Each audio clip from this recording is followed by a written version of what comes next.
महाराष्ट्र विधानसभा चुनाव में एमवीए और महायुति के बीच कांटे की टक्कर बताई जा रही है और ये बात सर्वे में सामने आया है कि काफी मशक्कत के बाद भी एमवीए अपेक्षा से कम सफलता पा रही है।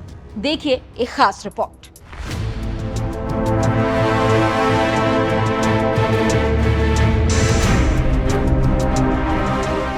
महाराष्ट्र विधानसभा चुनाव अब अपने रोचक दौर में पहुंच गया है और अब धीरे धीरे ही सही लेकिन रफ्तार पकड़ने लगा है। जीत की राह में रोड़ा बने बागी महाविकास अघाड़ी और महायुति दोनों के पसीने छुड़ा रहे हैं और दोनों गठबंधन के सपने तोड़ रहे हैं। शिवसेना और एनसीपी में टूट के बाद अपने अस्तित्व की लड़ाई लड़ी जा रही है और आप ये जानते हैं कि दोनों गठबंधनों के नेता सीट बंटवारे के विवाद अंतिम समय तक नहीं सुलझा पाए थे। आंकड़ों की बात करें तो आपको पता चलेगा कि महायुति में 36 ऐसी विधानसभा सीटें हैं जहां बागी टेंशन बढ़ा रहे हैं और इन सीटों पर बीजेपी, अजीत पवार की एनसीपी और शिंदे की शिवसेना के बागी उम्मीदवार खम ठोक रहे हैं।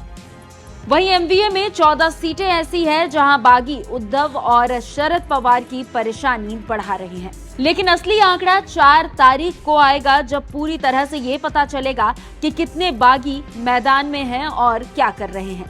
आंकड़ा देखें तो बागी चुनावी मैदान में अगर टिके रहे तो करीब 50 सीटों पर नतीजों में बड़ा उलटफेर हो सकता है और इस समस्या को कम करने के लिए पार्टी नेता मनाने में लगे हुए हैं। महायुति और महाविकास अघाड़ी के बागी बिगाड़ रहे पार्टियों के समीकरण। महायुति की ओर से 36 बागी उम्मीदवार, 19 बीजेपी के बागी, एकनाथ शिंदे के 16 विद्रोही। महाविकास अघाड़ी में सिर्फ 14 बागी, 10 सीटों पर कांग्रेस, यूबीटी और शरद पवार की पार्टी में 2-2। तो आप समझ चुके होंगे कि कितने बागी मैदान में हैं और क्यों। अगर सारे आंकड़ों को गौर से देखा जाए तो पता चलेगा कि इन बागियों में सबसे अधिक महायुति में है। इन्हीं बागियों से निपटने के लिए अमित शाह ने कड़ा संदेश दिया है। इसी को लेकर देवेंद्र फडणवीस ने कहा है कि बीजेपी बड़ी पार्टी है और हमारे कई नेता चुनाव लड़ने की इच्छा रखते हैं। गठबंधन में पार्टी की अपनी सीमा है और हम बागियों को मनाने की कोशिश कर रहे हैं। तो उधर दूसरी तरफ कांग्रेस ने इस मुद्दे को सुलझाने के लिए बड़ी बैठक बुलाई है जहां पर मामला शांत करने की कोशिश की जाएगी।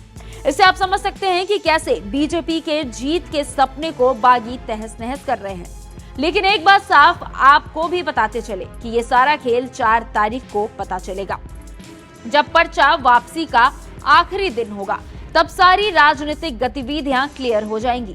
लेकिन अभी के लक्षण बता रहे हैं कि बीमारी बीजेपी के लिए गंभीर है और अगर इसका इलाज नहीं हुआ तो मर्ज बढ़ जाएगा और इसका नुकसान बीजेपी को होगा।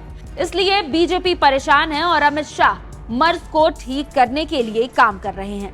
देखना होगा कि मर्ज बढ़ता है या फिर ठीक हो जाता है।